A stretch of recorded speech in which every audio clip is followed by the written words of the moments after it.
안녕하세요. 저는 초등학생 딸아이를 둘 두고 있는 30대 초반의 워킹맘입니다. 아이들이 초등학생이 되면 육아가 좀 쉬워질 줄 알았더니만 그것도 아니네요.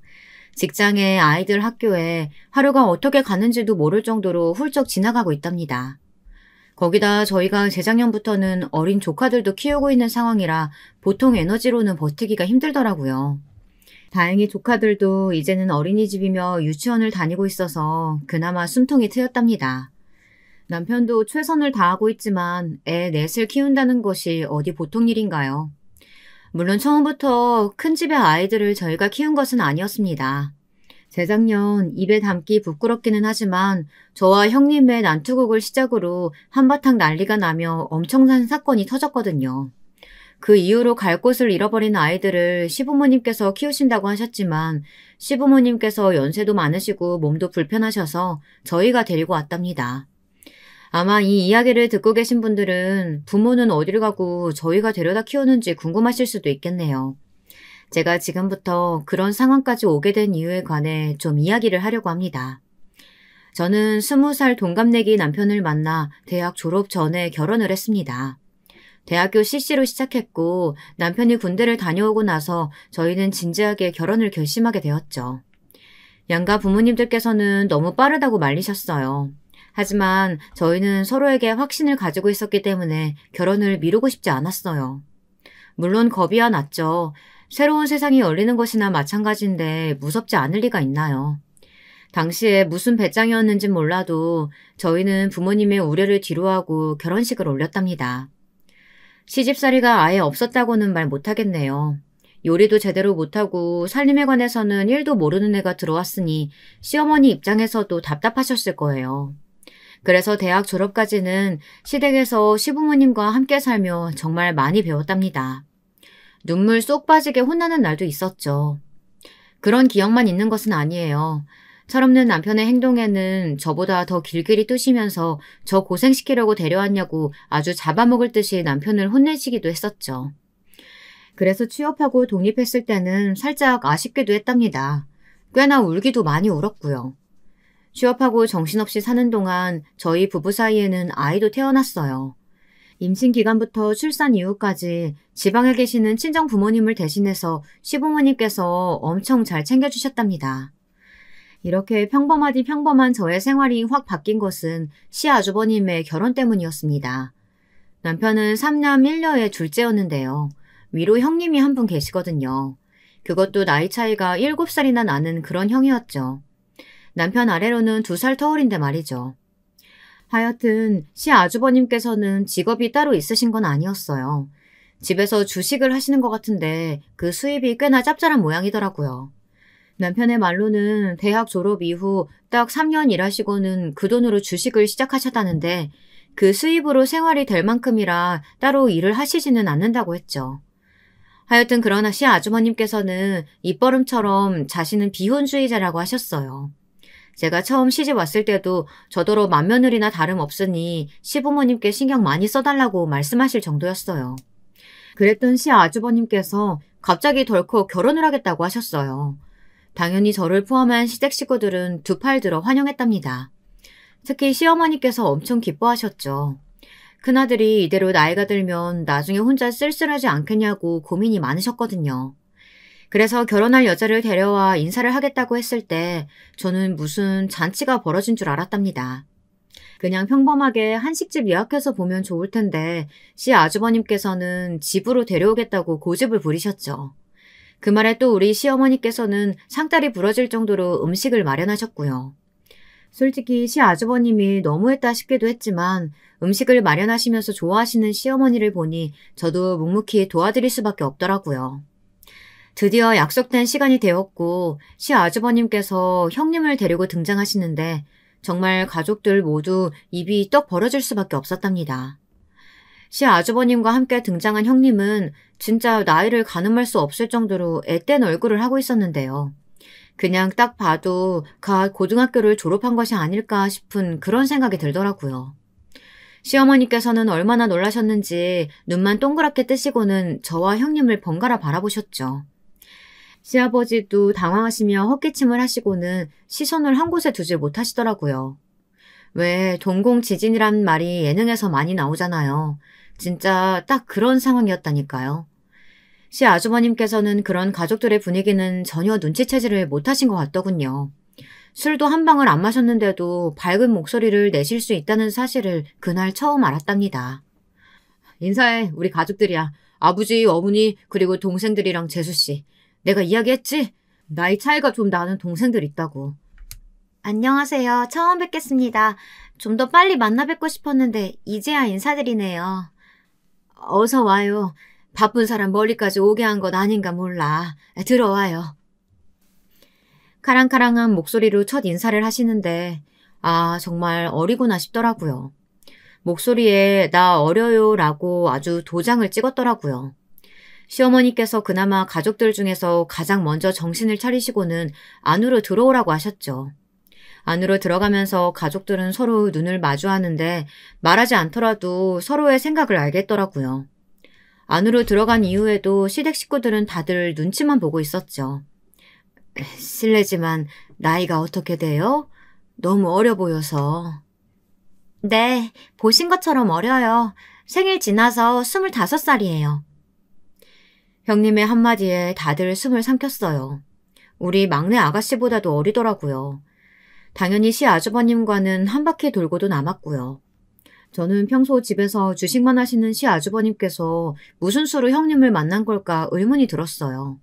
그래서 궁금함을 못 참고 슬쩍 물어보았죠.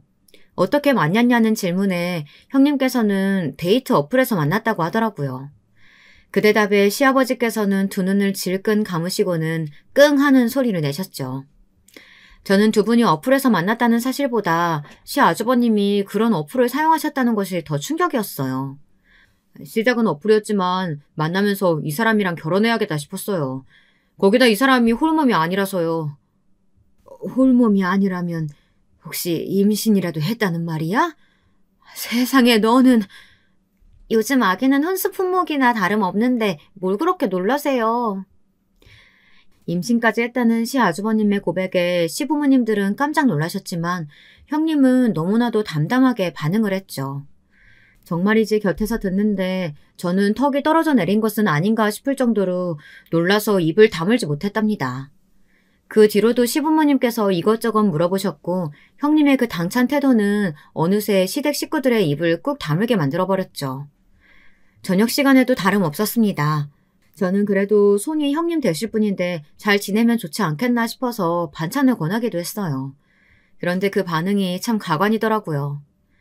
동서라고 들었는데 그럼 내가 말 놔도 되지? 나이를 떠나서 내가 손윗 사람이잖아. 안 그래? 그럼요 형님. 형님은 맏며느리시니까요. 내가 초면에 이런 말은 안 하려고 했는데 아랫사람들이 뭘 이래라 저래라 말이 많아? 내가 손이 없어 입이 없어. 내가 알아서 먹을게. 뭘 자꾸 먹으라고 강요하는데. 네? 강요라뇨. 반찬이 특히 잘된 것들이라서 드셔보라고 권해드린 것뿐인데요. 권하는 소리가 그래? 내가 나이 어리다고 만만하게 보고 하는 말 아니고? 저는 정말 억울해서 할 말을 찾는 것이 힘들 지경이었어요.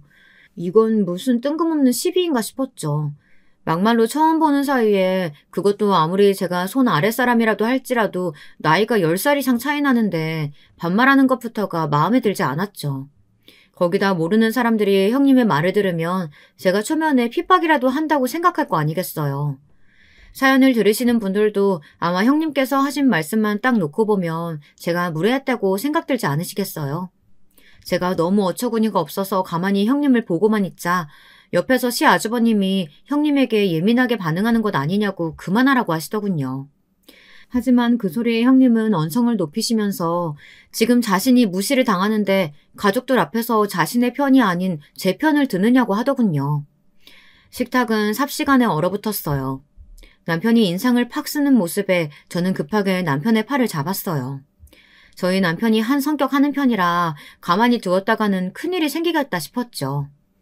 하지만 제가 신경 쓸 사람이 남편만은 아니었어요. 내가 틀린 말 한 것도 아니잖아요. 지금 나 무시하고 깔보듯이 이야기했다니까요? 재수씨가 그럴 뿐 아니야. 자기가 너무 과해. 내가 잘못했다고 말하는 거예요? 지금 여기서? 결혼하겠다고 인사하러 오신 분 치고는 참 말이 거치시네요. 다른 가족들은 눈에 들어오지도 않나 봐요. 여기 모여있는 사람들 모두 시자 돌림이 붙는 사람들 뿐인데 시아버지랑 시어머니 앞에서 그렇게 언성 높이시는 것도 예의는 아니지 않나요? 아가씨는 빠지세요. 결혼하면 어차피 남될 사람이 나설 입장은 아니시죠. 그리고 제가 부모님들 제외하면 제일 높은 사람인데 그런 지적도 못해요? 제가 결혼하면 남될 사람이라면 그쪽은 아직 결혼식 올리지도 않았는데 무슨 벌써 윗사람이니 어쩌니 그러시는 거예요? 막내, 그만해. 자기도 그만하고. 부모님도 계시잖아. 제발 좀. 아가씨가 형님의 선 넘는 말에 조금도 영향을 받지 않는다는 듯이 반응하자 오히려 형님이 더 날뛰며 화를 내더군요. 시아버지께서는 마음에 들지 않는다는 얼굴로 금방이라도 자리에서 일어날 기세였어요. 시어머니께서는 지금 자신의 눈앞에 펼쳐진 상황이 현실인지 아닌지 믿기 어렵다는 표정이셨고요. 저는 어떻게든 이 상황을 수습하고 싶어 제 의도는 전혀 그런 뜻이 아니었다고 앞으로는 조심하겠다고 말했어요.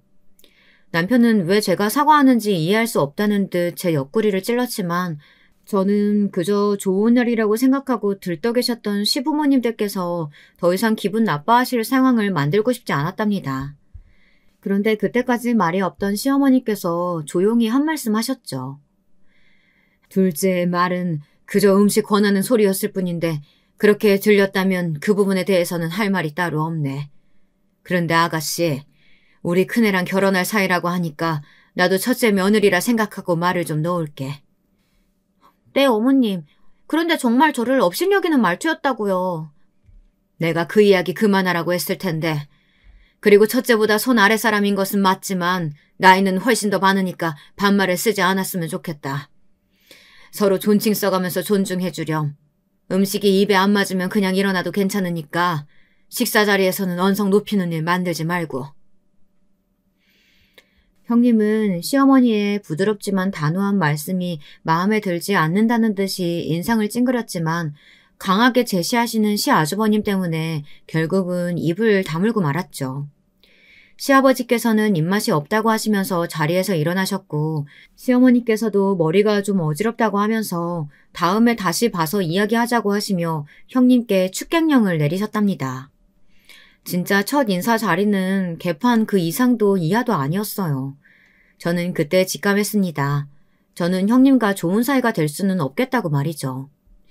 시부모님께서는 처음에 그렇게 반기셨던 것과는 다르게 시아주버님께 결혼을 진지하게 생각해보는 것이 어떻겠느냐고 말씀하시며 말리셨어요. 시아주버님께서는 형님이 아이를 가진 뒤 예민해져서 그런 것 같다고 말씀하시면서 앞으로는 이런 일 없도록 이야기해 두겠다고 하셨죠. 당연히 시부모님들은 그것이 문제가 아니라고 하셨지만 시아주버님의 의지를 꺾을 수는 없었어요. 결국은 나를 잡았죠. 그런데 결혼식을 준비하는 형님의 행동이 또 예상 밖이더라고요. 그날 인상으로 봐서는 화려한 결혼식을 원할 것 같았는데 형님께서는 부모님도 일찍 돌아가셨고 친척들도 없다고 하면서 그저 가족들끼리만 소소하게 결혼식을 열었으면 좋겠다고 하더라고요. 심지어 웨딩사진이나 드레스도 필요 없다고 하면서 그저 가족들이 자신을 반겨주기만 하면 된다고 말하더군요. 저는 그날 만난 사람과 전혀 다른 사람인가 싶은 생각이 들었어요. 그렇게 예민한 사람이 갑자기 이렇게 나오니 정신을 못 차릴 정도였죠. 물론 그날 일에 대해 제가 사과를 한 적은 없었어요. 그저 아무 일도 없던 사람처럼 굴었을 뿐이죠. 하지만 결혼식 일주일을 앞두고 큰 사건이 터졌어요. 임신 중이던 형님께서 갑자기 병원에 실려가는 일이 벌어졌고 마음 아프게도 아이를 잃어버리는 사건이 터졌거든요. 사전에 그런 기미가 있었던 것도 아니라는데 너무나도 갑자기 유산을 하게 된 것이죠. 시아주버님께서는 그 충격에 어쩔 줄을 몰라 하셨어요. 시부모님께서도 슬퍼하셨죠. 그 와중에도 형님은 결혼식을 연기하게 된 상황이 마음에 안 드는지 일정대로 예식을 올리자고 하더라고요. 신혼여행으로 유럽을 2달 정도 다녀오기로 하셨던 터라 비행기 표부터 시작해서 아까운 것이 한두 가지가 아니었죠. 형님, 그래도 건강을 먼저 생각하셔야죠. 유산은 아이 낳은 것이나 다름없어서 관리 잘해주셔야 돼요. 누가 그걸 몰라요?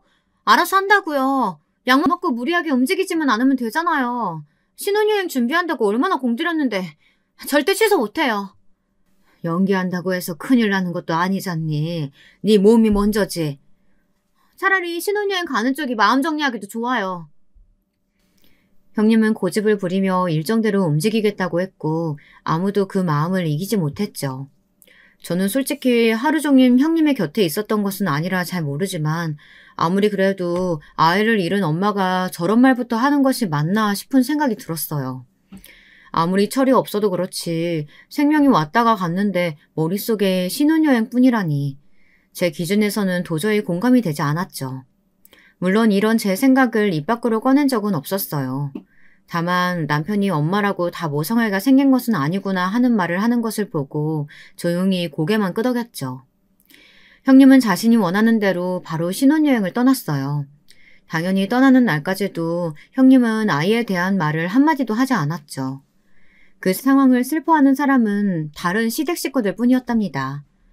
신혼여행에서 돌아온 형님께서는 무슨 선물을 그렇게 많이 사가지고 오셨는지 글자 그대로 양손 무겁게 오셨답니다. 형님은 가족들에게 선물이라고 하며 종이 가방을 하나씩 건네주더군요. 저는 별 기대하지도 않았어요. 제 것까지 챙겨올 것 같지는 않았거든요. 그런데 의외로 세심한지 저희 집 아이들 선물도 있더라고요. 좀 놀란 부분이었어요. 저는 뭘 사다 주면 좋을까 고민 많이 했거든요. 평소 옷 입고 다니는 것만 봐도 센스라고는 전혀 없어 보여서 엄청 고민하다가 골랐어요. 아무래도 이런 거라도 좀 들고 다니면 사람이 고급스러워 보일 것 같아서요. 형님, 말 참 이상하게 하시네요. 제가 옷 입고 다니는 게 어떻다고요. 고객들이랑 만나는 자리다 보니 정장을 자주 입었을 뿐인데 말이 참 듣고 있기 거북하네요. 오해하지 말고 들어요, 동서. 같은 정장이라고 해도 되게 싼티나는 것들이 있는데 동서 정장이 좀 그렇잖아요. 들고 다니는 가방도 그렇고 옷이 구리면 가방이라도 좀 고급지던가 그것도 아니고.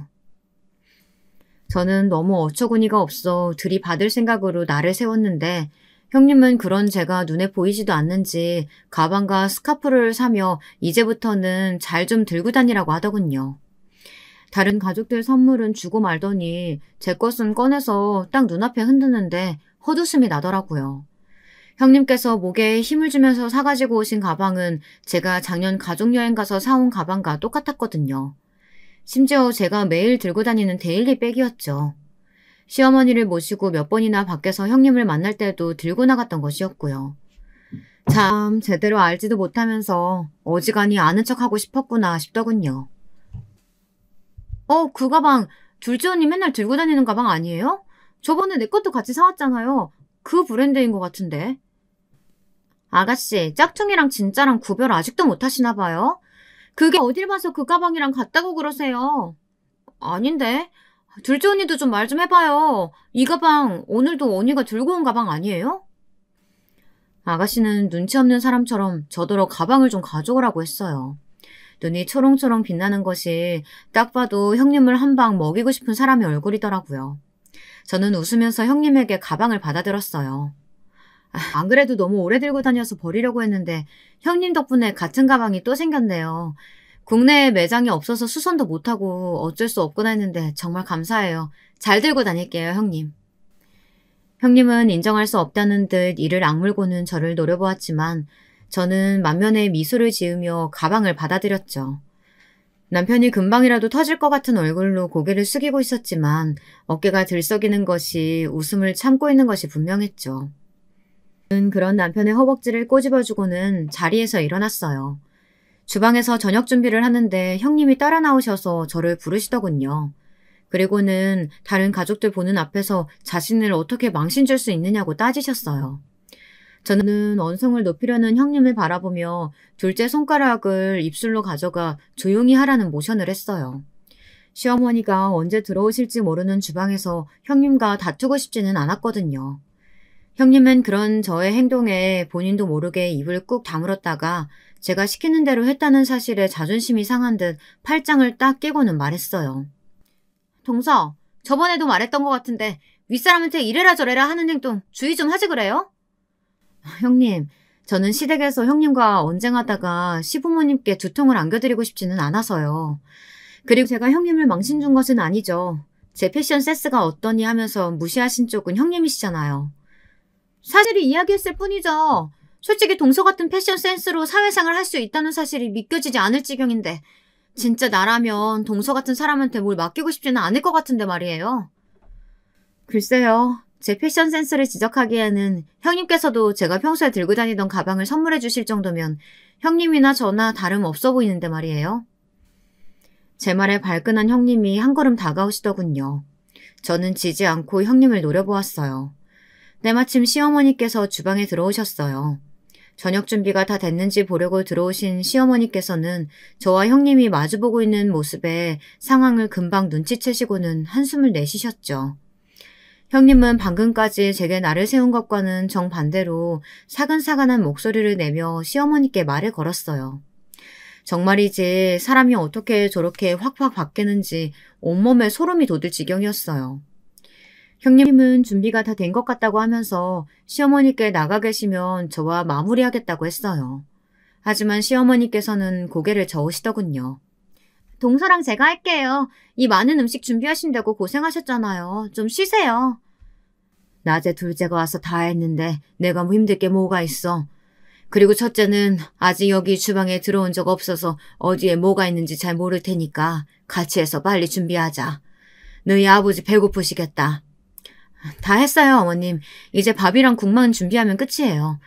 그나저나 오늘도 아버님 반주하시면 안 될 것 같은데. 그쵸? 반주? 반주가 뭔데요? 너희 시아버지가 저녁 드실 때마다 술을 한 잔씩 곁들이시거든. 그런데 둘째가 저번에 건강검진 권해서 다녀왔는데 술을 줄이라고 하더라고.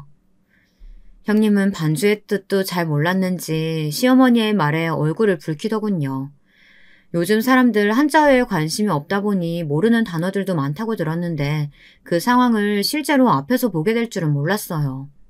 괜히 아는 척했다가 또 저를 무시했니 어쩌니 할까봐 저는 고개를 돌리며 급하게 밥과 국을 담았죠. 그 일 때문인지 모르지만 형님은 저녁 식사 내내 딱히 이렇다 할 만한 행동 없이 조용히 잘 넘어가더군요. 저는 집에 오는 길에 남편에게 이야기해주고는 아무래도 앞으로 형님과 부딪힐 일이 많을 것 같아서 걱정이라고 말했어요. 남편은 아직 철이 없어 그런다 생각하고 어느 정도는 받아주라고 하더군요. 대신 둘 사이에 있었던 일은 꼭 자신에게 말해달라고 했답니다. 자기한테 이야기한다고 뭐가 달라지는데 왜 내 편 들어서 같이 싸워주게? 당연하지. 형 얼굴 봐서 넘어갈 수도 있겠지만 형수님 아무래도 좀 이상하잖아. 무슨 자기한테 자격지심 있는 것도 아니고 이러다 자기 숨 쉬는 것 가지고도 뭐라고 하겠던데? 저는 무슨 소리를 그렇게 하느냐고 대답은 했지만 속으로는 형님이라면 그럴 수도 있겠다 싶었답니다. 그래서 앞으로 크게 부딪힐 일은 만들지 않도록 조심을 좀 해야겠다고 다짐했죠. 그런데 제 의지와는 상관없더라고요. 물론 손뼉도 마주쳐야 소리가 난다고 하지만 혼자 휘둘러도 소리는 나잖아요. 저와 형님의 관계가 딱 그랬답니다. 그 뒤로도 형님은 마주칠 때마다 저한테서 꼬투리라도 하나 잡아 물어뜯을 기세로 덤벼들었어요. 그런 형님이 귀찮기도 했고 갈수록 유치해지는 것에 어디까지 장단을 맞춰줘야 하나 싶어 한숨이 나오기도 했답니다. 그런데 그 와중에 몇 번은 정말이지 형님이고 나발이고 다 때려치우고 제대로 들이받을까 싶은 순간이 오기도 했어요. 시댁에서는 제사를 집에서 지내셨는데요. 그렇다고 시부모님께서 거창하게 제사 음식을 차리시는 것은 아니었어요. 저희 친정에서는 제사라고 하면 진짜 음식한다고 하루 종일 주방에 있어야 했거든요. 그런데 시댁은 제사 음식이라고 해봤자 몇 가지 안 올리더라고요. 시댁은 줄곧 그래왔다고 하셔서 진짜 집마다 제사가 참 다르구나 싶었죠. 하여간 제사를 집에서 지내야 하는데 저야 직장이 있다 보니 반차를 쓰고 오후에 가겠다고 말씀드렸어요. 시어머니께서는 혼자서도 충분히 할 수 있다고 하시면서 형님도 있으니 너무 걱정하지 말라고 하셨죠. 저는 형님 때문에 더 걱정이란 말을 차마 하지는 못하고 알겠다고 했습니다. 저는 약속대로 반차를 쓰고 나오려고 했지만 나오는데 일이 터지는 바람에 원래 시간보다 두어 시간 늦게 나왔어요. 급하게 시댁으로 갔는데 어느새 음식을 거진 다 준비하셨더라고요. 예상도 못했는데 형님이 아침부터 오셔서는 시어머니를 도왔다고 하더군요. 저는 무슨 바람이 불었나 속으로 의아했지만 이빨린 소리라고 할지라도 고생하셨다고 늦어서 죄송하다고 형님께 말했습니다. 형님은 시어머니 눈치를 보는가 싶더니 이때다 싶었는지 바로 속사포처럼 말을 쏟아내더라고요. 진짜 직장에서 일하는 게 유세도 아니고 이렇게 중요한 집안 행사에 뒤늦게 나타나는 것은 좀 아니지 않아요? 내가 있었으니 망정이지 어머님 혼자서 이거 준비하셨다면 얼마나 힘드셨겠어요. 어머님이 괜찮다고 하셔도 동서 눈치가 있으면 아침부터 왔어야죠. 매번 시댁일은 혼자서 다 아는 사람처럼 굴더니만 이런 사소한 것조차 제대로 못하면서 그렇게 큰 소리 쳤어요? 형님께서 고생 많으셨던 건 알겠는데요. 어머니께서도 사전에 허락하셨던 부분이에요. 그리고 월말이라서 반차 쓰는 것도 힘든 상황이었어요. 거기다 일 터지는 바람에 다들 정신없는데 저만 빠져나올 수는 없어서 늦었네요. 어머니 죄송해요. 제가 늦었어요. 둘째가 월말에 바쁜 건 내가 제일 잘 알지. 첫째가 많이 힘들었나 보다.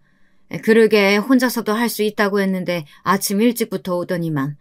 그래도 첫째 덕분에 수월하게 했어. 어머님 고생하시는데 어떻게 제가 그냥 있겠어요. 만사 제쳐두고 와야죠. 뭐가 중요한지 정도는 저도 알거든요, 어머님. 형님은 저더러 들으라는 듯이 말하더군요.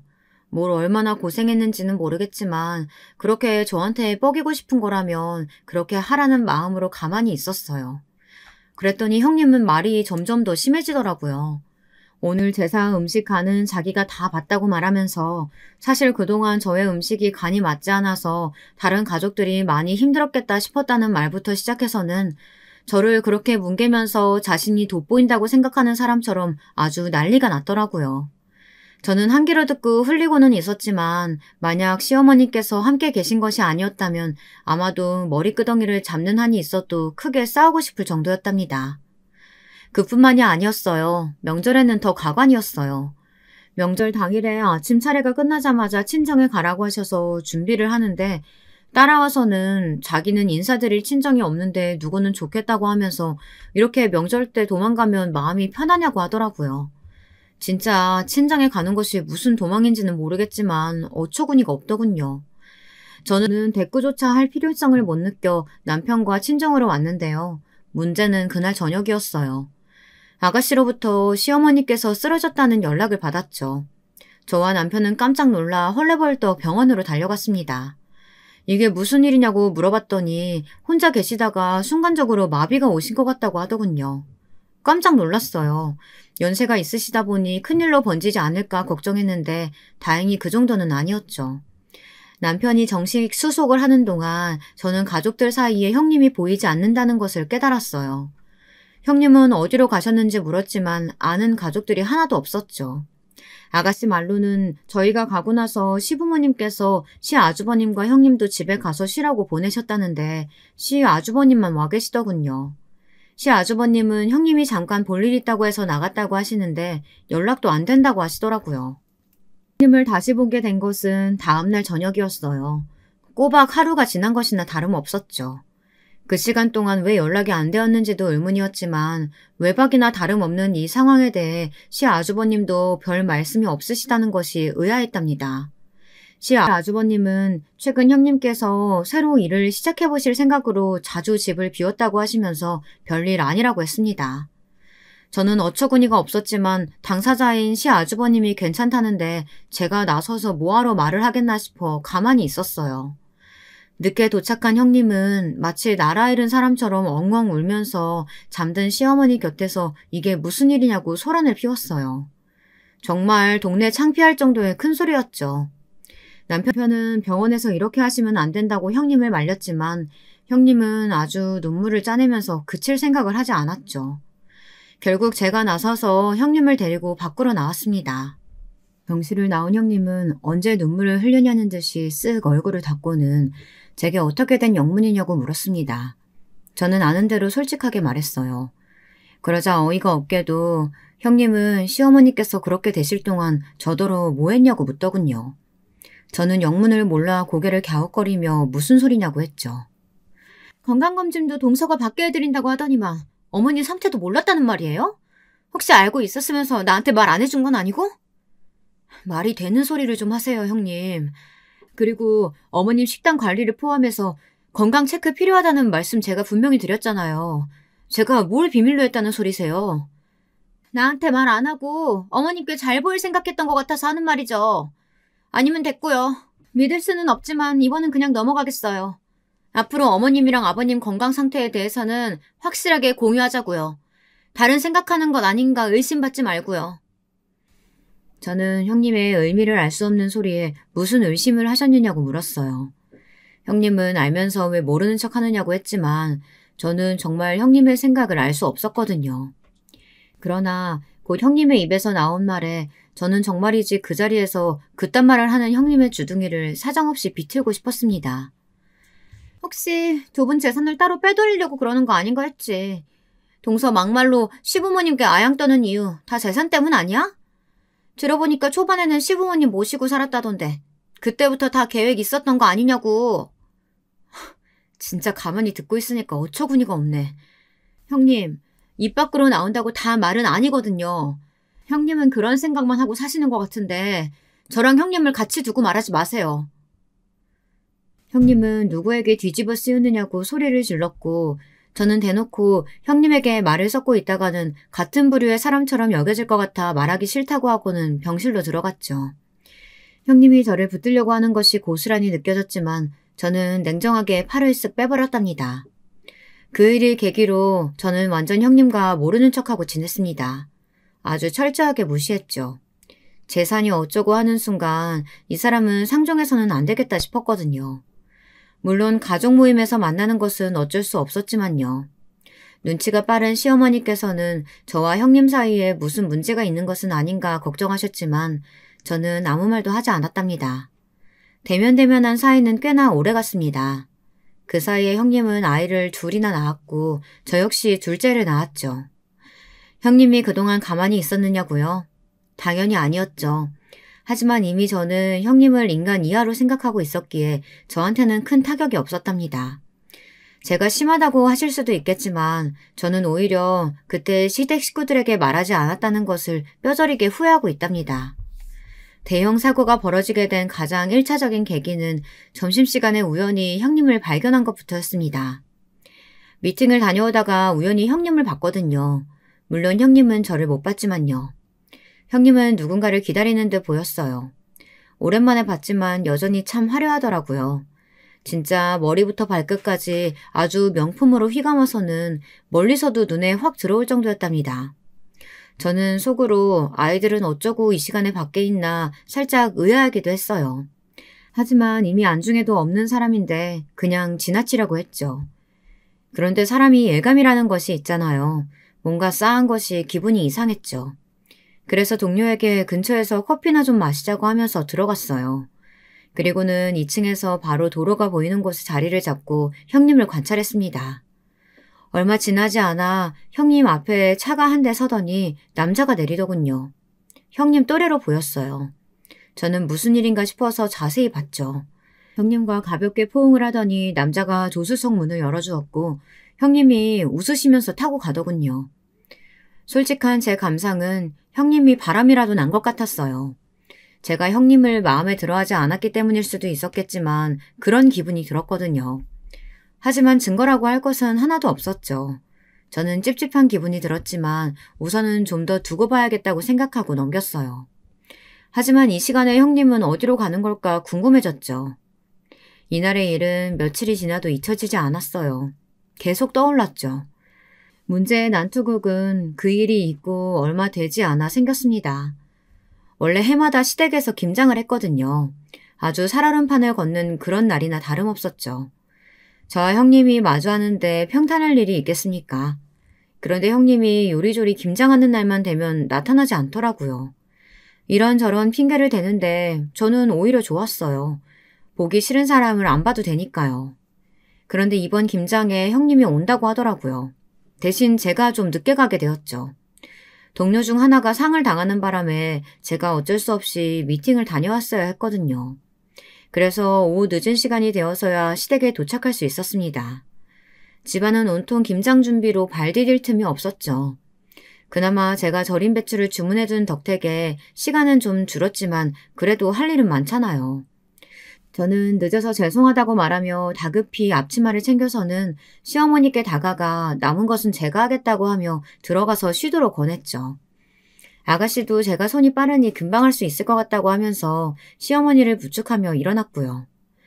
그렇게 시어머니께서 들어가시고 저는 자리를 잡았습니다. 형님은 서툰 손놀림으로 양념을 절인 배추에 묻히고 있더군요.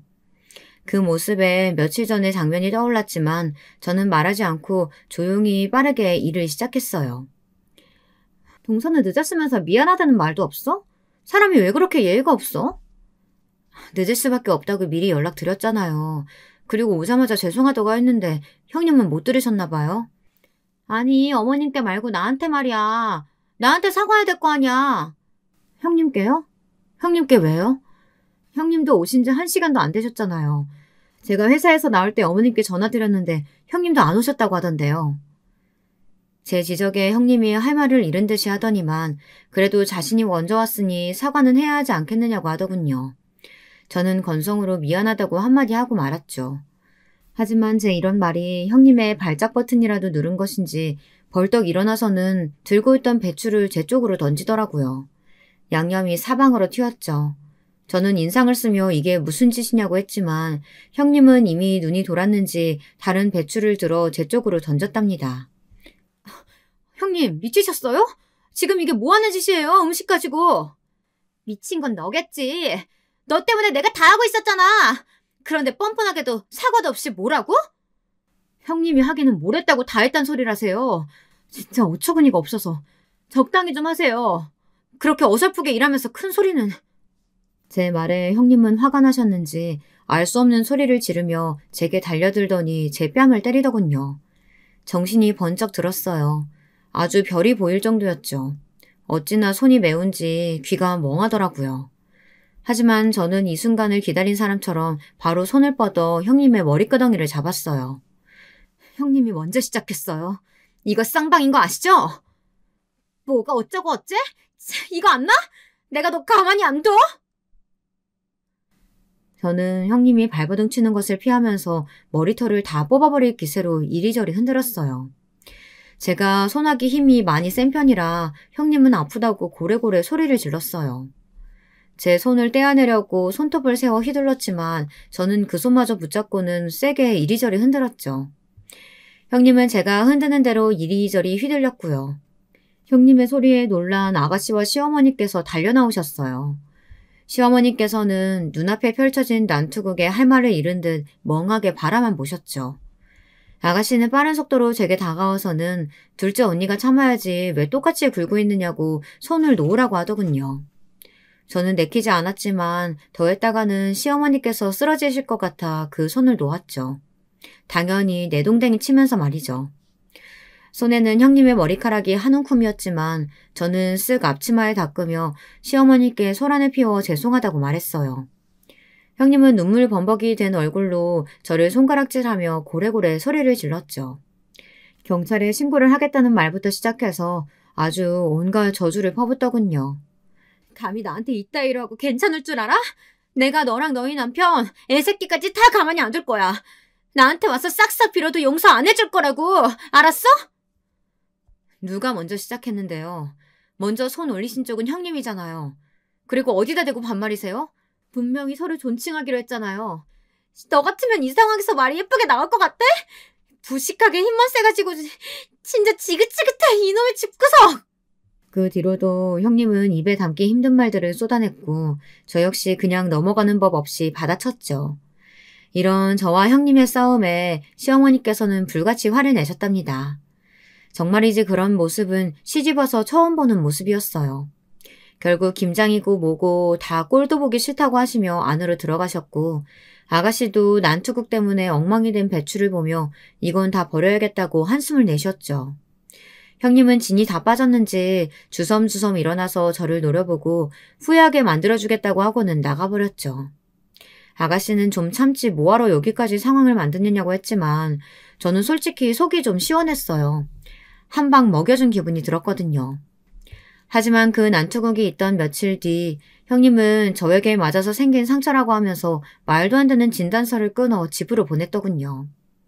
아니 머리 좀 잡아당겼는데 갈비뼈에 금이 가고 얼굴에 멍이 들었다고 하는데 저는 어처구니가 없었죠. 그날 그렇게 갈 때만 하더라도 상처 하나 없이 씩씩거리며 나간 사람이 형님이었거든요. 그런데 갑자기 저 때문에 병원에 입원했다니 누가 믿겠습니까? 거기다 피해 보상금이라고 5천만 원을 요구하는데 그냥 가만히 있을 수가 없었죠. 5천만 원이요? 제가 왜요? 형님, 이 진단서 맞기는 해요? 뺨을 맞은 쪽은 저거든요. 얼굴에는 손 하나 댄 적도 없는데 얼굴에 멍이 들었다고요? 그럼 내가 거짓말했다고? 내가 말했지? 후회하게 해준다고. 이 진단서 온 동네 다 뿌려버리기 전에 닥치고 우선 5천만 원이나 가져와. 정신적 피해 보상금은 따로 받을 테니까. 지금 해보자는 거죠? 제가 순순히 돈을 낼 것 같아요?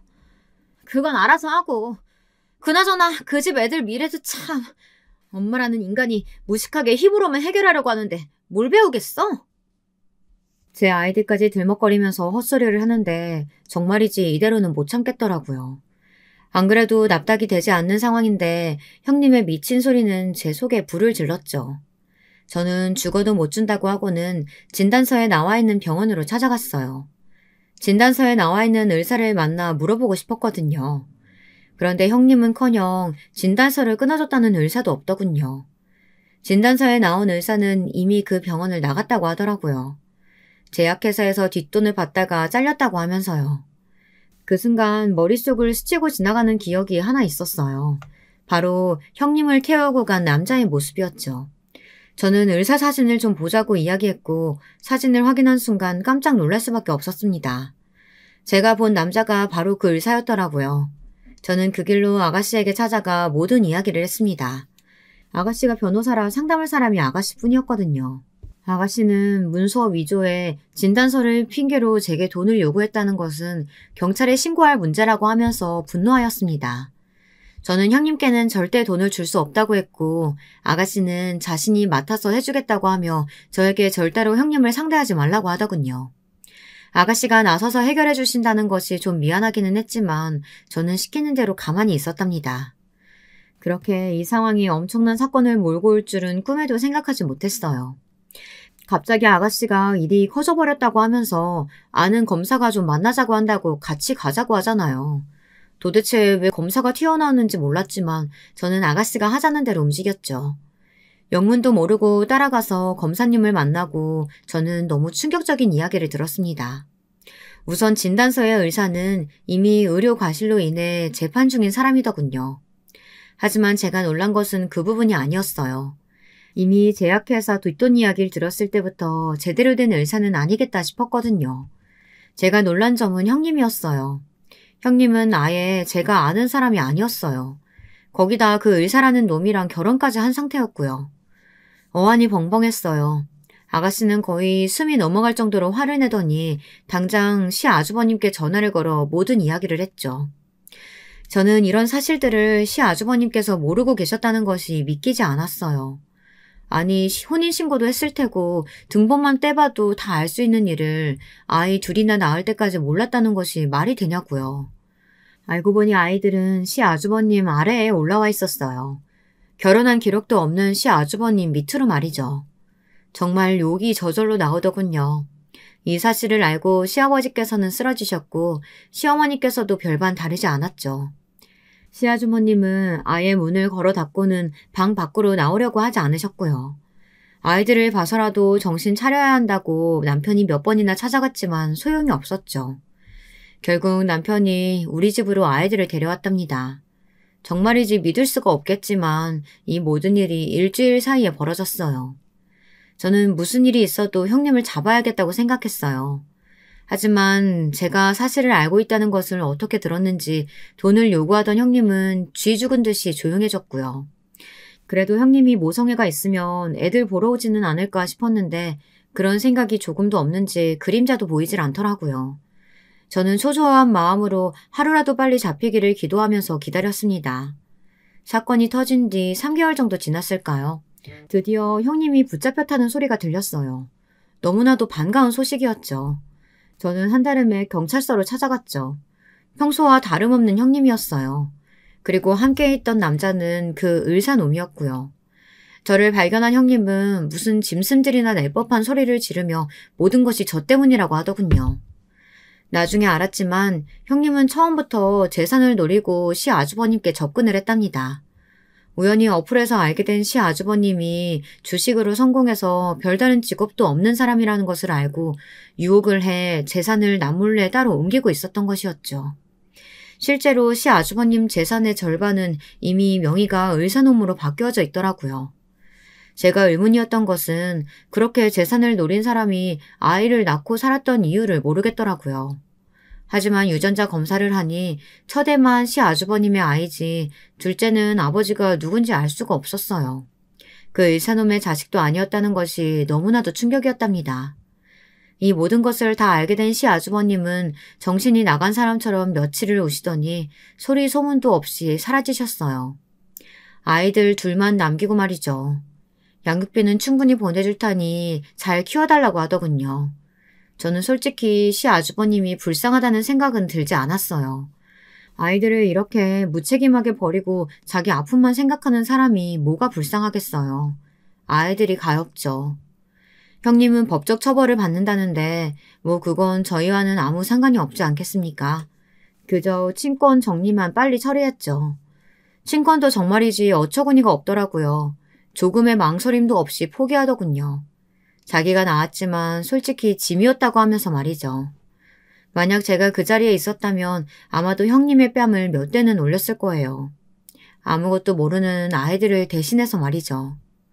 하여튼 저의 난투극이 불러온 것이나 다름없는 이 대사기극은 아마 영원히 잊지 못할 것 같습니다.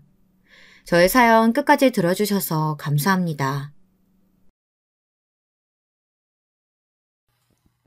여러분, 두 번째 사연 시작하기 전에 좋아요, 구독 꼭 눌러주실 거죠? 그럼 두 번째 사연 바로 시작합니다. 안녕하세요. 굉장히 두서없는 사연글이 될까봐 걱정이 앞서지만 제가 사연에 빠지다를 보면서 늘 한 번쯤은 나도 사연을 보내보고 싶다는 바람을 품고 있었거든요. 소소하기도 하고 어찌 보면 크기도 한 이 바람을 실현해보고 싶다는 일념 하에 사연을 신청해보게 되었습니다. 저는 그냥 나이 많은 아줌마예요. 아직 할머니라 불릴 정도는 아니라고 스스로 그렇게 생각을 하고 있네요.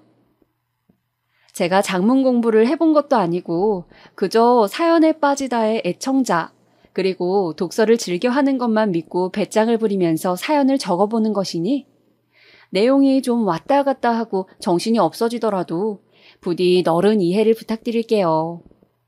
왜냐하면 제가 배움의 끈이 길지는 않은 사람이었거든요. 저는 일남일녀의 집안에 장녀로 태어나고 자랐습니다. 아래로는 남동생이 하나 있었던 것이죠. 그리고 저희 남매는 어렸을 때부터 부모님의 부부싸움을 지켜봐야만 했어요. 상당히 불안정한 정서를 가지고서 컸던 것만 같아요. 저 11살인가 12살 때였는데 아버지께서 웬 생전 처음 보는 여자를 집에 데려오신 적도 있었어요. 어디 한번 엄마라고 불러봐봐. 어때? 예쁘지? 니네 엄마보다 더 예쁘지? 이 예쁜 언니가 엄마 해줬으면 좋겠어? 그렇게 원하면 어디 이 언니야한테 엄마라고 불러봐봐. 그러면 아빠가 그렇게 만들어줄 테니까. 저를 앞에 앉혀놓곤 그 여자를 향해 엄마라고 불러보라면서 종용하시던 아버지의 모습. 그 당시에도 정말로 충격적이었습니다. 그리고 세월이 지나면서 그 순간을 떠올릴 때마다 충격은 점점 더 짙어졌던 것만 같아요. 저는 아버지라는 존재에 대해 그 어떤 기대감이나 존경심을 가지고 있지 않았습니다. 사춘기에 들어서면서부터는 완벽하게 그렇게 되었죠. 저 중학교 재학 중에 아버지는 기어이 집을 나가셨습니다. 없는 형편에서 그나마 집에 있던 일말의 현금, 그걸 다 챙기신 채로 말이죠. 허망하게 앉아있는 엄마를 달래드리는 건 저의 몫이었네요. 엄마, 차라리 잘된 걸지도 몰라요. 그 사람은 우리한테 아빠 같지도 않은 아빠였어요. 나는 그런 아빠는 필요 없다고요. 그냥 우리끼리 잘 살아요. 네? 삶에 대해 의지를 놓아버리시는 듯 했던 엄마는 다시 기운을 내기 시작하셨고 저희 남매를 위해 부지런히 일을 다니셨습니다. 아버지라는 불행이 떠나간 뒤에 그 자리를 채운 것은 남동생이었습니다. 저는 진짜 그 녀석이 그렇게 잘할 줄은 몰랐어요. 마치 피는 못 속인다는 말을 증명하기라도 하는 것처럼 남동생은 아버지가 떠나신 이후로 지독한 사춘기를 겪으며 천하의 문제아가 되어갔습니다. 저랑 엄마가 결이 비슷한 사람이었다면 남동생은 아버지의 나쁜 성적을 물려받은 자식이라고 할 수 있었죠. 남동생은 불량한 친구들과 어울려 다니면서 사고를 치고 다니기 시작했습니다. 고등학교를 몇 번이고 그만두려고 했는데 엄마가 눈물로 호소하며 빌다시피 해서 간신히 다녔고요. 그런 와중에도 고등학교 재학 중에 크고 작은 사고들을 많이 쳤습니다. 그리고 나서 고등학교를 졸업하고 성인이 되자마자 사고 치는 규모를 압도적으로 키워갔어요. 그 녀석이 20살이 되자마자 저희 집에는 500만 원가량의 빚이 생겼습니다.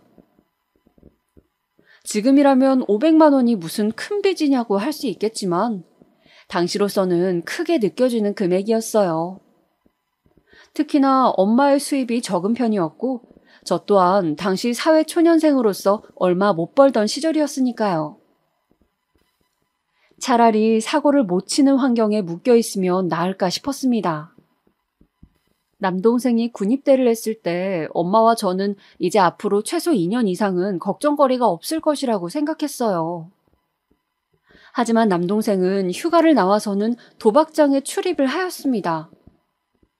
나중에 늘어난 빚을 알게 되었을 때 얼마나 허무하고 어이가 없었는지 몰라요. 진짜 미안해. 숨기려고 숨긴 건 아니었고 그냥 엄마랑 누나한테 손 벌리기 싫어서 나 혼자 해결하고 싶어서 그래서 지금까지 말을 못하고 있었던 거야. 남동생이 엄마랑 제 앞에서 눈물을 아주 질질 짜면서 그렇게 말했을 때 저는 전혀 공감이 가지도 않았고 그 모습이 불쌍하게 보이지도 않았어요. 하지만 엄마는 창창한 당신의 아들 그 앞길을 막을 순 없다면서 어떻게든 그 빚을 우리가 갚아줘야 한다고 하였습니다. 그러니까 저랑 엄마가 말이죠. 저는 피 같은 돈을 그딴 도박빚 갚는 데 써야 한다는 사실이 믿어지지가 않았습니다. 이번 한 번만 우리가 해결해주자. 걔가 무슨 능력이 있어서 자력으로 그 빚을 청산하겠니? 우리가 도와줘야지, 어? 엄마, 진짜로 이번 한 번만이야. 안 그러면 걔 도박하는 그 버릇 절대로 못 고쳐. 그래, 나도 알아. 나도 그렇게 생각해. 그러니까 이번만 우리가 도와주기로 하자. 이번 한 번뿐이라고 간절하게 호소하는 엄마를 외면할 수가 없었습니다. 엄마가 무슨 죄가 있다고요? 그래서 진짜 있는 돈 없는 돈 다 털어서 남동생의 빚을 다 갚아주었습니다. 그거 갚는 동안에 허리띠를 얼마나 졸라매고 살았는지 모릅니다. 오만 개고생을 다 했던 것만 같아요. 그리고 남동생은 집에서 탱자탱자 놀기만 했습니다. 세워라 내워라 하면서 아무런 생산적인 활동도 하지 않았고요. 군대 전역하고 나서 1년이 되도록 그러고 있는 것에 저의 인내심은 바닥이 났습니다. 정말 어쩜 그렇게 자기 엄마, 자기 누나한테 기생하면서 등쳐먹을 생각뿐이던지요. 그래도 보면 너무 마음이 짠해. 하지만 엄마의 생각은 저와는 조금 달랐죠. 그렇게나 남동생을 불쌍히 여기셨어요. 따뜻한 밥 먹여주고 과일 깎아주고 애지중지 고기 반찬 해주는데 그런 대접 받으면서 남동생이 정신을 차릴 리는 만무했죠. 지금 생각해봐도 정말 어이가 없네요. 남동생 문제로 애꿎은 엄마와 저의 사이만 결국 나빠지게 되었습니다. 할 일 없이 놀러 다니던 남동생이 또 도박을 해서 돈을 날렸거든요. 자기 돈도 아니면서 말이죠. 제가 남동생 죽이고 나도 죽겠다고 막 난리를 쳤더니 그때 엄마가 눈물 가득 고인 눈으로 이렇게 말을 하였죠. 내가 죽는 한이 있더라도 나는 내 아들 포기 안 해. 포기 못 해. 나는 죽어도 내 아들 편이야. 저는 엄마가 뭐에 씌인 건가 하는 생각마저 들었더랍니다. 남동생을 비호해주고 그 돈을 다시 갚아주겠다고 하는 것 자체가 말이 안 되는 상황이었어요. 그러면서 게다가 엄마는 남동생의 빚을 제가 갚아주기를 바랐습니다. 너 아니면 그럼 돈 나올 데가 어디에 있단 말이니? 누가 뭐라고 해도 네 동생이잖니? 너무 황당했죠. 더 이상 말이 안 통하겠더라고요. 그냥 이 모든 상황에서 저는 빠지고자 하였습니다. 남동생은 그런 주제에 엄마에게 잘하는 효자도 아니었고 저에게 고맙다는 인사 한번 할 줄 모르는 무례한이었거든요. 둘이서 나락으로 빠지든 말든 저는 상관하지 않고 벗어나고자 하는 결심을 하게 되었습니다. 어렸을 적 부모님의 부부싸움을 늘 보고 자라왔을 때부터 어쩌면 저는 이 지긋지긋한 집구석을 탈출하는 게 일생일대의 목표였는지도 모르겠어요. 자, 여기까지가 바로 제가 결혼하기 이전 아가씨 시절에 겪은 친정의 이야기라고 할 수 있겠습니다. 부모에게서 물려받은 그저 그런 두뇌의 평범한 외모, 보잘것없는 가정 형편, 배움의 끈도 길지 못했고 인맥이 좋은 것도 아니었죠. 천운이 따라줘서 길이 잘 트인 것도 아니었습니다. 이런 제가 집구석을 탈출하겠다고 마음을 먹었을 때 고단하고 외로웠던 저의 처지에 가장 들어맞는 것은 바로 사랑, 애정이고 관심이었을 겁니다. 저는 20대 중반의 나이에 결혼을 하게 되었습니다. 짧게 만난 그런 상대와 냉큼 결혼까지 할 생각이나 배짱은 없었어요. 그러나 만나던 도중에 뱃속에 생명이 들어섰고 그걸로 인해서 결혼을 하게 된 경우였습니다. 내 배 안에 생명이 자라고 있다니 믿어지지가 않아. 이 아이가 태어나면 내가 엄마가 되는 것이구나. 갑작스러운 소식이기는 했지만 저는 생명을 잉태하게 된 사실에 무척 기뻤습니다. 신기함과 감동이 앞서기도 하였고요. 그러나 후회라는 단계가 찾아오기까지는 그리 오랜 시간이 걸리지 않았습니다. 결혼은 지독한 현실이었고 육아는 그보다 더한 지옥이었으니까요. 애초에 결혼이나 출산, 육아를 생각하고 연애를 시작했던 게 아니었기 때문에 더욱 그랬던 것 같아요. 모든 상황이 저에게 낯설었습니다. 남편은 이남 집안의 차남이었고요. 그 장남, 그러니까 저에게는 아주버님이 살짝 개차반 같은 스타일이었어요. 그 당시에도 저는 그렇게 느꼈습니다.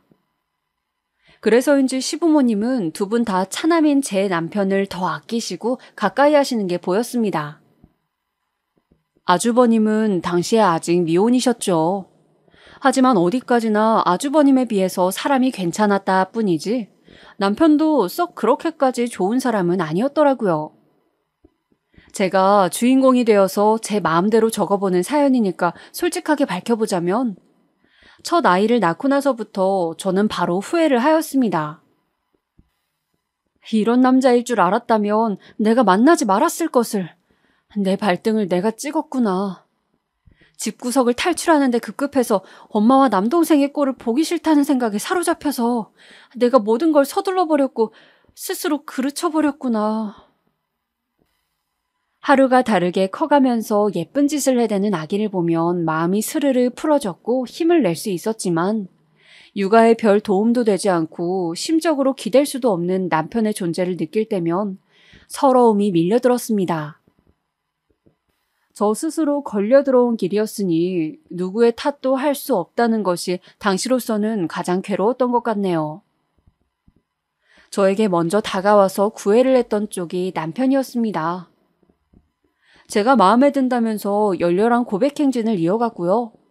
남편이 객관적으로 잘생기고 훌륭한 외모는 아니었습니다만 사람의 인상이라는 것이 괜찮았어요. 목소리가 좋은 편이었고 웃을 때면 특히 인매가 시원시원해서 제 눈길을 사로잡았습니다. 솔직히 저 좋다고 따라다니는 게 싫지만은 않았죠. 왜냐하면 저는 태어나서 누군가의 그런 일방적인 관심이나 애정을 받아본 경험이 그때가 처음이었거든요. 생소하면서도 신기했던 것이죠. 그리고 저는 아주 어렸을 때부터 아버지에 대한 좋지 않은 기억들을 안고 있었기 때문에 게다가 남동생도 머리가 커지면서부터 사람 구실을 제대로 못했었으니까요.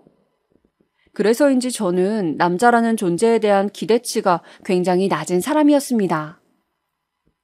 이랬던 저였기 때문에 누가 저에게 조금만 다정하게 굴어도 그게 엄청 대단해 보였던 것 같아요. 남편이 세상에서 가장 다정하고 착하고 매너 좋고 멋있는 사람으로 느껴졌던 것이었죠.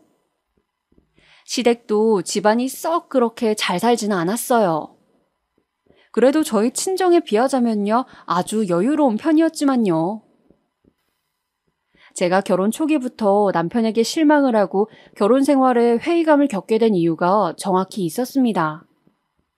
바로 시아버지와 2달을 같이 지내게 되었던 바로 그 시기 때문이었죠.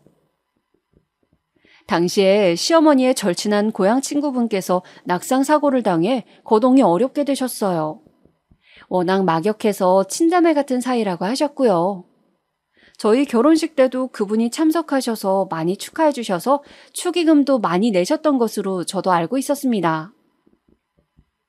그러신 분이 갑자기 다쳤다는데 거기 가족들의 상황이 마침 여의치 않았었나 봐요. 아무튼 그래서 시어머니께서 당장에 그분께 가서 간병인을 자처하시게 되었습니다. 그런데 참 황당하게도 시어머니께서 고향 친구분의 간병을 떠나신 바로 그날에 시아버지께서 다리를 삐셨다는 거예요. 한쪽 발목을 접지르셨는데 심각한 건 아니었지만 그래도 혼자 병원 다니시면서 지내실 정도는 아니었던 것이죠. 그래서 저희 집으로 와서 지내시게 되었어요. 아니, 차라리 손을 다치신 거라면 몰라. 굳이 발목 좀 삐신 것 가지고 혼자 못 지내신다는 게 말이 되는 이야기야?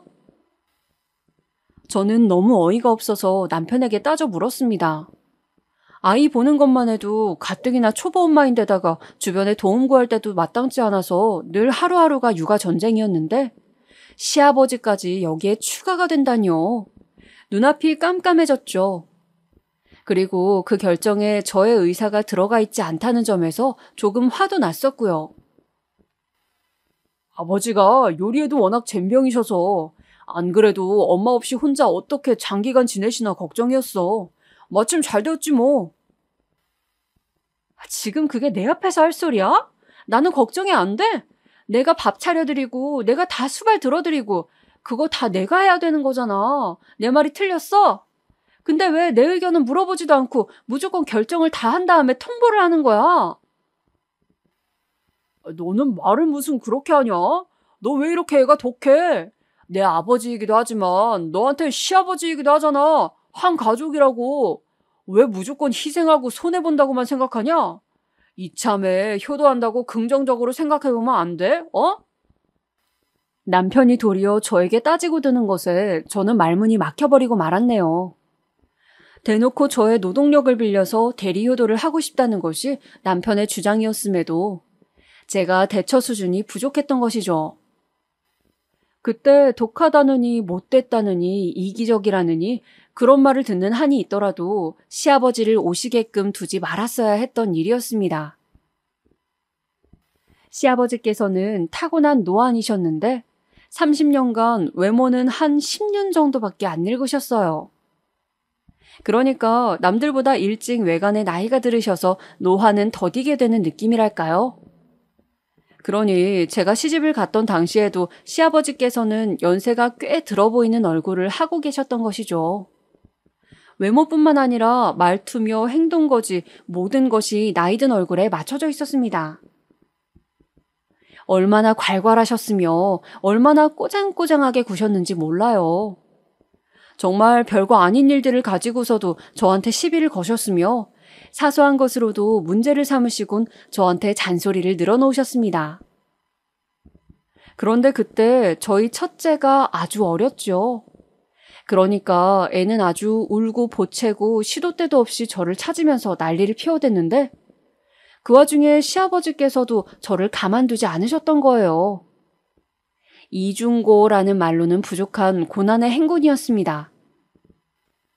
애가 저렇게 시끄럽게 시리 아주 자지러지게 우는데 너는 어미란 것이 퍼뜩 애를 달래주지도 않고 뭘 하고 있는 거야? 걸핏하면 그렇게 외치셨던 시아버지. 그러신 당신께서는 정작 당신의 어린 손자를 봐주신 적이 없었지요. 이왕 아들 며느리 부부의 집에 얹혀 지내게 되셨으면 어린 손자를 돌봐주심 오죽 좋았을까요? 그런데 일말의 도움을 안 주셨어요. 찜질, 발모가지 찜질, 퍼뜩 안 오냐? 당시에 너무 시달려서 환청까지 들렸던 시아버지의 찜질 명령은 하루에 너댓 번은 꼭 들었습니다. 시아버지께서 저렇게 외치시면 저는 발목에 대는 찜질거리를 챙겨야만 했습니다. 시아버지의 삔 발목에 찜질을 해드리고 양쪽 다리에 손수 제가 마사지를 해드려야만 했죠.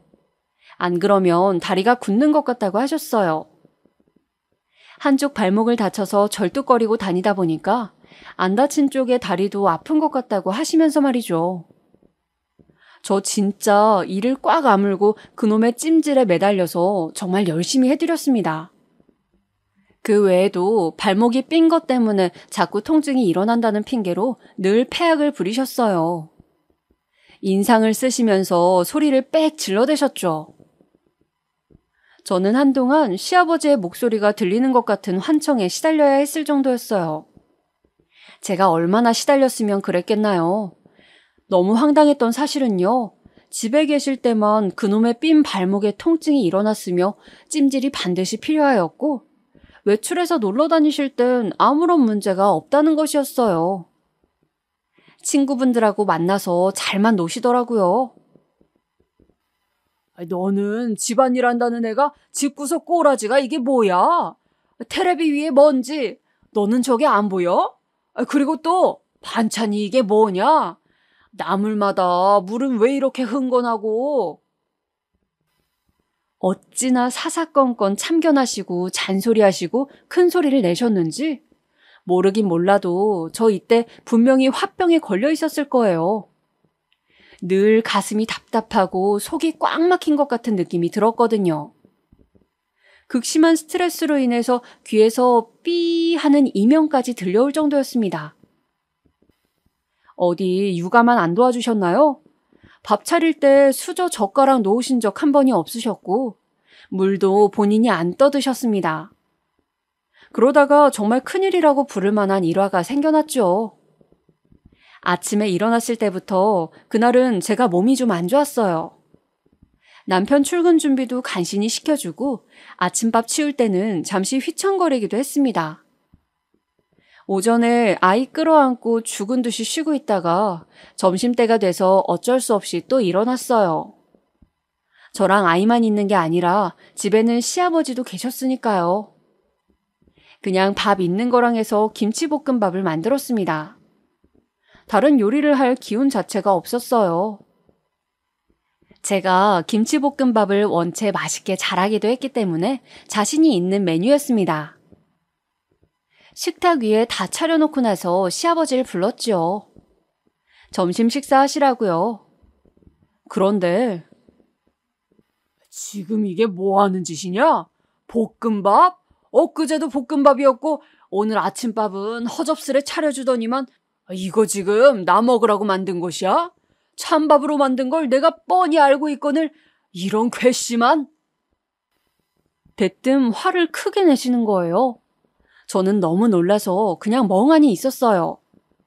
생각지도 못한 시아버지의 반응에 이 상황에서 제가 뭘 어떻게 해야 할지 모르겠더라고요.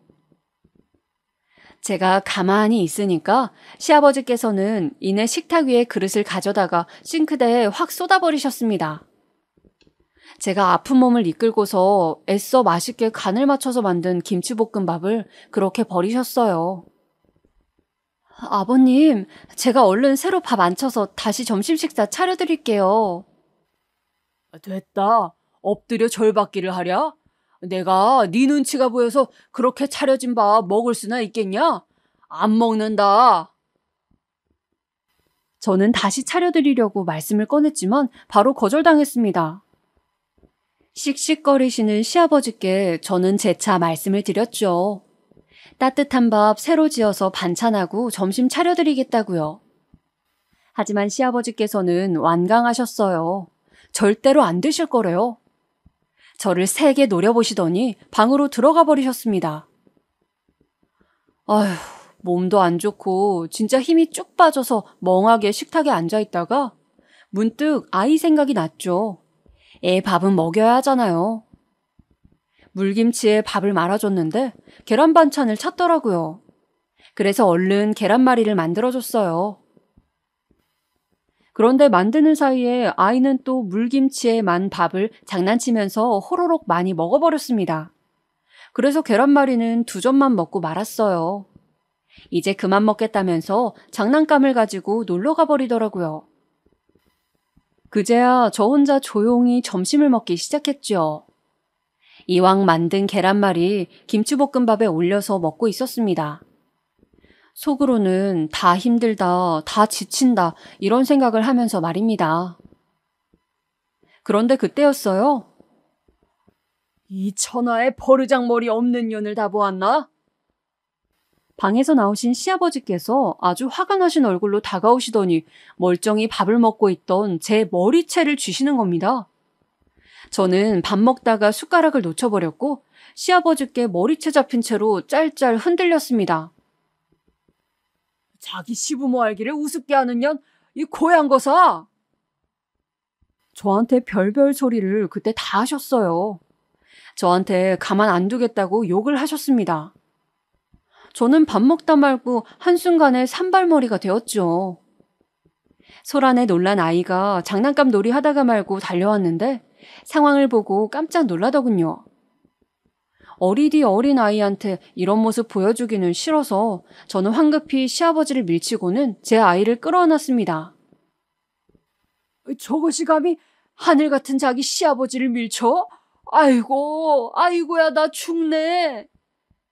시아버지께서 바닥에 주저앉으신 채로 계속 아프다고 신음하시니까는 덜컥 겁이 나더라고요. 저도 모르게 얼른 간단한 짐을 챙겨들었고 아이를 품에 안은 채 집을 나가버렸습니다. 당장 갈 곳은 친정뿐이었죠. 제가 들이닥치니까 엄마가 화들짝 놀랐습니다. 저는 그 심각한 상황, 그 와중에도 남동생이 아직도 집구석에서 유유자적하게 놀고 먹고 있는 모습이 눈에 보여서 열이 뻗쳤었네요. 남편은 당장 저에게 집으로 돌아와서 시아버지께 사과부터 하라고 하였습니다. 아무리 그래도 우더론을 밀치고 그러는 법이 어디 있냐? 네가 그러면 안 되는 거였어. 남편의 그 말을 들은 순간 진짜 결혼에 대한 미칠 것 같은 후회가 밀려왔던 거예요.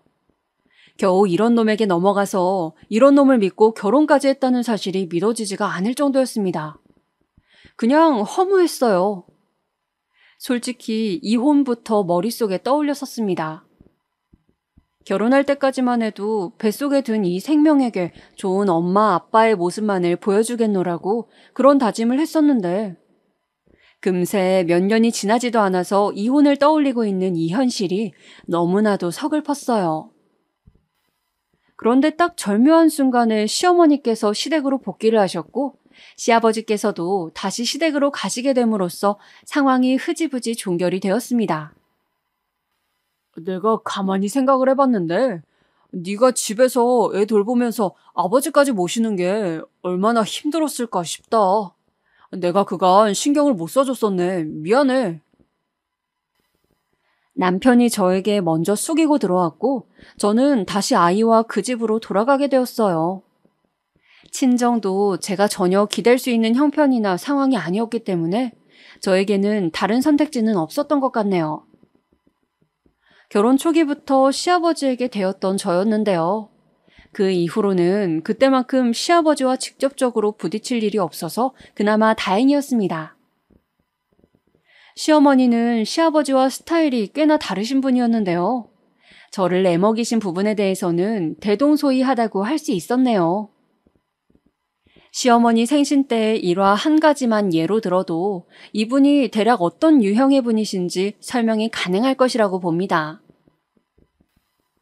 작년에는 어머님 생신 때 하필 딱 우리 가족이 다 독감에 걸려서 타이밍이 안 좋았잖아. 올해는 맛있는 식사 한 끼라도 꼭 해야 할 것 같은데 자기 생각은 어때? 제가 그렇게 물어봤을 때 남편은 알아서 좋은 계획을 마련하겠다고 대답했어요. 그리고 며칠 뒤 남편이 시어머니의 생신 때 고급 횟집에 가자고 말을 하더군요. 시부모님 두 분 다 돼지고기는 그렇게 별로 안 즐기시는데 명절에 한우는 실컷 먹었으니까 시어머니 생신 때는 회를 먹으면 딱 좋겠다는 것이 남편의 주장이었습니다. 개인실이 완비되어 있는 횟집으로 하자면서 자기가 봐둔 데가 있다고 말을 하더군요. 그런데 시어머니께서는 당신의 의견도 구하지 않고 무작정 저희 부부가 외식으로 결정을 지은 것에 상당히 기분이 상하신 것이었습니다. 처음에는 몰랐죠. 이상하네. 생신 있는 주말에 엄마는 아무래도 다른 일정이 있으신 모양인데? 남편이 시어머니와 통화를 하더니 그렇게 말을 하더라고요. 그런데 이게 알고 보니까 진짜로 일정이 있었던 게 아니라 시어머니께서는 나름 당신의 불만을 표출하는 수단으로 그러셨던 것입니다. 저희는 그걸 몰랐죠. 마음이 단단히 상하신 시어머니께서는 생신이 있던 주말에 타 지역으로 떠나셨습니다. 저희는 그것도 모르고 시어머니와 계속 연락이 안 돼서 희한하다고 여겼었죠. 그런데 시어머니의 생신 날짜로부터 사흘이 지난 후에 연락을 먼저 주셨습니다. 저는 별 생각 없이 전화를 받았다가 어안이 벙벙해지고 말았네요. 내가 전생에 무슨 죄를 지어서 너같이 사람 마음을 헤아릴 줄도 모르는 며느리를 얻어야 했다는 거니? 진심으로 화가 나고 서러우셨는지 아주 답답하단 목소리로 말씀을 하셨어요. 네가 먼저 내 생신상 차려드리겠노라고 그렇게 나한테 말을 했어야 하는 거 아니니? 작년에 니들 다 감기 심하게 걸려서 오지도 못했잖아. 그랬으면 올해 내 생일에는 정성 담긴 생신상이나마 네가 차려줄 생각을 했었어야지. 적어도 나에게 말이나마 해봤어야지. 어머님 죄송해요. 제가 진짜 생신상 차려드릴 생각은 못 해봤네요. 여태까지 생신 보내는 동안 계속 그런 말씀이 없으셔서 차마 제가 거기까지는 생각이 안 들었어요. 내가 그만큼 너를 배려한답시고 지금까지 말을 안 했다는 의미 아니겠니? 누군들 며느리한테서 정성 담긴 생신상 안 받아보고 싶겠니? 그런 시어머니도 있다니? 너는 어떻게 돼 내가? 아이고 내가 그냥 말을 말자. 하기사 자기 부모 생신상도 안 차려본 애가 뭐를 알겠냐마는. 시어머니의 그 말씀 마치 제가 도리를 하지 못하고 자라난 자식이라고 지적하시는 것 같아서 제 마음에 가시처럼 박혀왔습니다.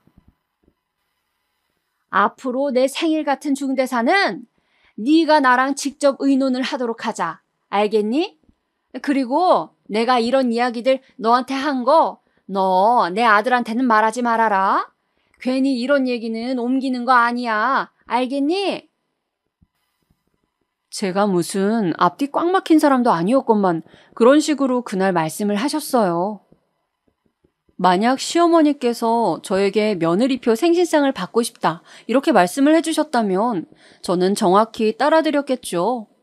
왜 안 해드렸겠냐고요. 그런데 당신의 바람을 저를 비롯한 누구에게도 표출하지 않으신 채로 그저 생신상이 떡하니 차려지기만을 기다리신 건 정말 어이가 없는 일 아닌가요? 제가 독심술을 쓸 줄 아는 것도 아닌데 어떻게 그걸 알아맞힌단 말인가요? 제가 무슨 궁예라도 되나요? 시어머니께서는 앞으로 모든 일을 저와 직접 상의하고 싶고 이 과정에서 남편은 끼어들지 않았으면 하는 의견을 피력해 주셨습니다. 당신의 아들에게는 아무런 신경 쓸 거리도 주고 싶지 않으시단 뜻이었겠죠. 저의 시어머니 되시는 분은 바로 이런 분이셨습니다. 나름 각자의 개성이 대단하다고 할 수 있는 시부모님이셨죠. 결혼 초기부터 저에게 실망감을 안겨주었던 남편은 그럼 세월이 가면서 어떻게 되었냐고요?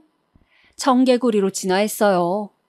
제가 분명히 이번 명절은 짧으니까 차 막히는 시간에는 엄청날 거라고 무조건 새벽같이 일찍 출발해야 한다고 남편한테 엄포를 놓았던 명절이었습니다.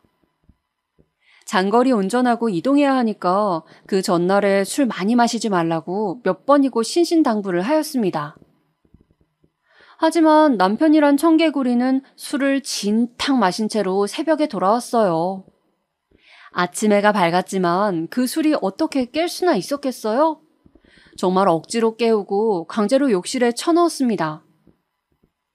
그렇게 씻고 옷을 차려입은 남편은 아직도 비몽사몽이었고 긴 장거리 운전은 제가 독박으로 운전대를 잡아야만 했습니다.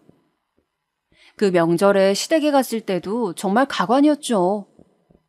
시아버지께서 요구하시는 명절 음식이 정말 가짓수가 한두 가지가 아니었기 때문에 저는 진짜 시댁에 도착한 그 순간부터 숨도 못 쉬고 일을 했습니다. 기름 냄새에 찌들어가면서 그 오만 노동을 하는 동안 남편이란 청개구리는 방에서 퍼질러 자고 있었어요. 그런데 식사 시간이 되면 귀신같이 일어나서 먹더라고요. 맛있는 건 위주로만 쏙쏙 골라 먹었고요. 일을 벌이는 것보다 뒤처리가 훨씬 더 어렵다는 것, 주부님들이면 다 공감하시죠? 그 고된 뒷정리를 하는 동안 정말 진이 다 빠졌습니다. 남편이란 작자는 그때 콧배기도 안 비추었는데요. 드디어 뒷정리까지 다 마치고 나서 잔소리 한마디 해줄까 했더니만 마침 외출을 나가더군요. 친구들 만나러 간대요. 제가 이를 갈면서 그랬습니다. 그래, 알겠어. 다 알겠다고. 그러니까 오늘 술만 마시지 마. 제발 취해서 들어오지 말라고. 그러면 내일 일정 다 날아가는 거야. 알았지? 술 마시면 안 돼. 제가 입 아프게 말을 하였습니다. 그런데 인간의 탈을 쓴 청개구리 이놈은 제 말을 알아쳐듣지를 않았죠. 술이 떡이 돼서 돌아왔어요. 그 모습을 보고 시부모님 두 분 다 기함하실 정도였습니다. 아침 해가 밝아서 차례상 차릴 때가 되었지만 남편은 아직도 꿈나라를 헤매고 있었습니다. 술을 그렇게나 진탕 마셔댔으니 정신을 차릴 수가 있을 리가요. 제가 그날은 진짜 너무 화가 나서 시댁 식구들이 있건 말건 듣건 말건 남편 놈 때리면서 깨웠습니다. 진짜 미치겠다고. 이게 사람이야? 아니면 짐승이야? 나 이제 너 같은 놈하고 못 살아. 아니, 안 살아. 그제서야 놀라서는 부스스하게 눈을 뜨던 남편. 진짜 기가 막혔습니다. 무조건 남편을 비호하기만 하셨던 시부모님께서도 오죽하면 그날은 저에게 두드려 맞는 남편의 모습을 보고도 헉 저걸 어째 하시는 표정만 지으실 뿐 차마 안 말리시더라고요. 시아버지께서는 차례상 앞에서 여자가 큰 소리 내는 거 아니라면서 잔소리를 하시긴 하셨지만 눈치로 보아하건대 남편의 작태에 분명히 착잡해 하시는 게 틀림없었습니다. 이런 청개구리도 제 남편이라고, 제 아이의 아빠라고 열심히 데리고 같이 살았습니다. 하지만 남편의 명은 남들보다 많이 짧았습니다. 오랜만에 만난다는 친구 2명하고 낚시 여행을 갔다가 2번 다시는 가족의 곁으로 돌아오지 못했습니다.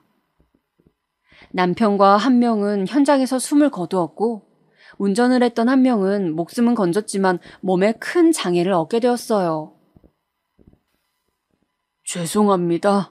제가 운전을 똑바로 못해서 그렇게 되었습니다. 죄송합니다.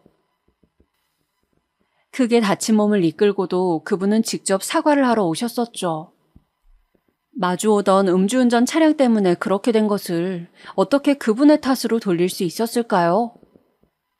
그러나 원망 속에서 저는 차마 그분에게 아니다, 괜찮다 이런 대답을 해주지는 못했습니다.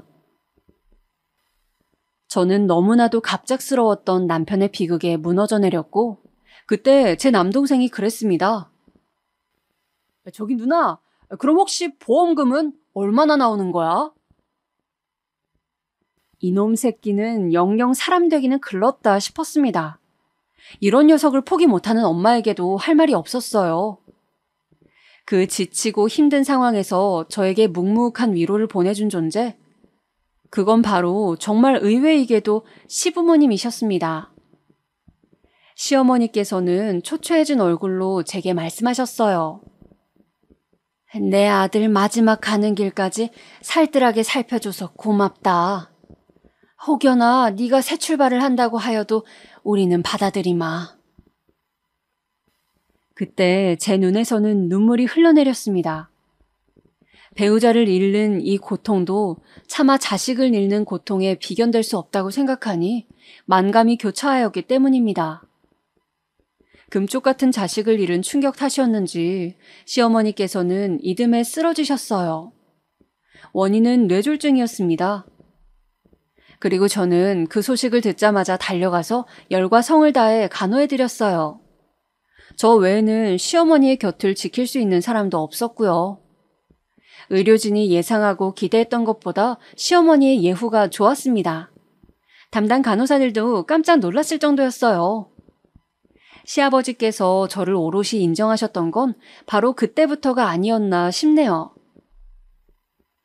저는 시어머니께서 병원 생활을 하시는 동안에 틈틈이 시댁에 들러서 시아버지를 배웠습니다.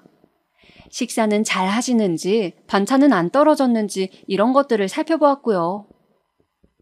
남편이 떠난 이후로 시아버지의 건강 상태가 점점 하향 곡선을 그리고 있었기 때문에 아무래도 누군가는 항상 들여다봐 주시는 게 필요했던 시기였습니다. 특히나 시어머니께서 뇌졸중으로 쓰러지신 것이 시아버지께선 엄청 충격이셨나 봐요. 이러다가 자식을 앞세우고 나서 마누라도 앞세우게 될까봐 겁이 난다. 세상 천지에 혼자 남을까봐 그게 걱정이야. 이렇게 중얼거리신 걸 보면 말이죠. 그런데 여러분, 누구 한 명을 잊으신 것 같진 않으신가요? 저희 남편은 집에서 차남이라고 제가 초반에 소개를 했었죠. 남편의 형, 그러니까 저에게는 아주버님이 계셨습니다. 집안의 장남인 아주버님께서는 뭘 하셨냐 하면 아무것도 안 하셨어요. 업적이라고 친다면 이혼만 2번 한 거요. 아주버님과 새로 재혼하신 분하고는 제가 워낙 대면대면해서 시어머니의 간병이라든지 시아버지 살펴드리는 일을 상의를 할래야 할 수가 없었네요. 친해질 기회조차도 없었어요. 아주버님께선 인물은 반반하셨는데 그 외에는 진짜 모든 면에서 상중 하중의 하였습니다. 어쩜 그런 사람이 있나 싶었네요. 무엇보다도 심한 다혈질이셨어요. 그냥 오래 상대하기가 싫었다니까요. 짧은 대화를 하는 건 괜찮았죠. 안부나 잠깐씩 묻는 정도요. 그런데 대화가 길어지고 나면 꼭 안 좋은 소리를 듣게 되었습니다. 워낙 입이 험해서 욕도 잘하셨고요. 제 생각에는 멀쩡한 가죽만 보고 여자들이 혹했다가 내면을 알게 된 순간 이별을 고하는 것 같았습니다. 아주버님은 자식만 셋이셨는데 자식들도 다 자기 아빠를 안 좋아하는 게 보였어요. 술 좋아하는 한량인데다가 뚜렷한 직업적 능력이 없으니 그럴만도 했죠. 자식들이 자기 아빠를 존경할 만한 건덕지가 없었으니까요. 저는 아주버님께선 나름 믿고 있는 구석이 있어서 그럴 것이란 생각도 살짝 해봤습니다.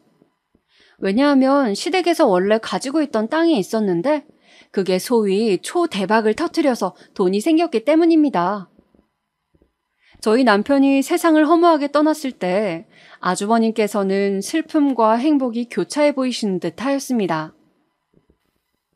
그러면 재산이 이제 오롯이 나의 몫으로 떨어지는 거네. 담배 피시면서 이렇게 중얼거리시는 거 내가 듣기도 했었고요.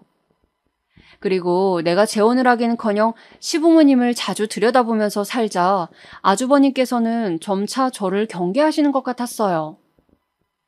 왠지 시부모님께 이런저런 저에 대한 안 좋은 말씀들을 하시는 눈치도 느껴졌고요. 저는 피 한 방울 안 섞인 남이니까 굳이 시댁 재산이 갈 이유가 없다느니 저한테 남자가 있는 게 분명한데 시댁의 재산을 노리고 일부러 재혼의 시기를 늦추고 있는 거라느니 이런 식의 얘기를 자꾸 시부모님께 흘리시는 게 빤하였습니다. 그래서 자연스럽게 저는 아주버님하고 사이가 안 좋아졌어요. 원래도 좋지는 않았지만 아무 관계도 아니었다면 이제는 사이가 확연히 나빠지게 된 것이었죠. 자, 그러던 어느 날 예고도 없이 단판의 때가 찾아오게 되었습니다. 시아버지께서 당신의 정신이 아직 말짱하고 또렷하실 때 재산 문제를 다 끝내놓고 싶다는 생각을 밝히신 거예요. 그런데 재산 목록을 말씀하시면서 이것들을 다 아주버님께 주겠다고 제가 보는 앞에서 선언을 하셨습니다. 저는 놀란 심정을 억누르고 침착하게 말씀드렸죠. 아버님, 저도 당연히 사람이기에 욕심이 난 건 사실이에요. 솔직하게 말씀드리는 거예요. 그런데요, 많은 걸 바란 게 아닙니다. 그저 세상을 떠난 제 남편의 몫을 받고 싶을 뿐이에요. 그랬더니 시아버지께서 냉정한 얼굴로 하시는 말씀이 이러하셨습니다. 이미 떠난 자식의 몫까지 내가 고려할 수는 없는 노릇 아니냐? 나는 멀쩡히 살아있는 내 남은 자식에게 다 챙겨주는 것이 옳다고 생각을 한다. 이 결정에는 번복이 없을 것이니 그렇게 알아들어라. 너무 서러운 나머지 그 자리에서 눈물이 다 나왔습니다.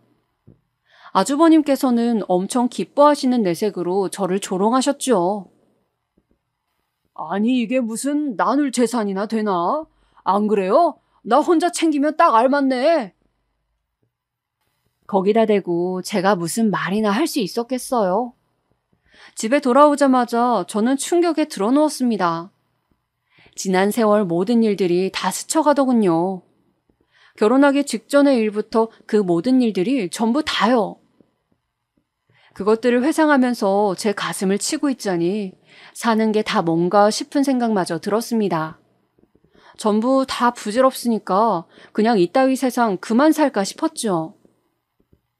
바로 그때 한 통의 연락이 왔습니다. 시어머니께서 들어가 계시는 요양원으로부터였습니다. 저보고 면회 좀 오라는 내용이었어요. 제가 그 상황이 시어머니를 뵈러 갈 상황이 아니었거든요. 가고 싶었겠어요? 안 가고 싶었습니다.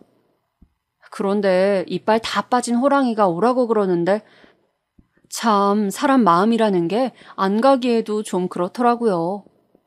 그래서 다음날 바로 요양원에 찾아갔습니다. 에라이, 나는 진짜 타고난 호구팔자인가 보다. 그냥 이번 생은 글렀다고 생각하자. 저는 스스로를 비웃으면서 시어머니를 찾아뵈었습니다. 그런데 저를 물끄러미 보시던 시어머니께서 이런 말씀을 하시는 게 아니겠어요? 예, 아이고, 너도 참 독하다. 어머님, 그 말씀이요. 제가 30년 전에도 들은 것만 같아요. 황당한 말씀에 대고 허심탄회하게 답변을 드렸더니 시어머니께서는 푸스스 웃으시더군요. 30년이라고? 이야, 벌써 세월이 그렇게나 됐니? 네, 그럼요. 그런데 어머니께서는 그때나 지금이나 여전하시네요. 얘 좀 봐라. 내가 지금 다 늙어서 기력 빠져가지고 요양원에 들어왔는데 여전하기는 무슨. 쯧쯧 하시면서 혀를 차시던 시어머니께서는 갑자기 주위를 슬쩍 둘러보셨습니다. 그리고는 갑자기 저한테 귀 좀 가까이 대보라고 그러시는 거예요. 주변에서 지금 아무도 저희 대화에 귀 기울이는 사람이 없건만 왜 유난이신가 했습니다. 저는 마지못해서 그 장단에 맞춰드렸죠. 시어머니의 얼굴에 제 한쪽 귀를 가까이 가져다 댔는데 작은 목소리로 이렇게 속삭거리셨습니다. 너 나한테 건물 세 채 있는 거 혹시 알고 있었냐? 그 음성을 듣자마자 저는 너무 놀란 나머지 소름까지 훅 끼쳐왔습니다.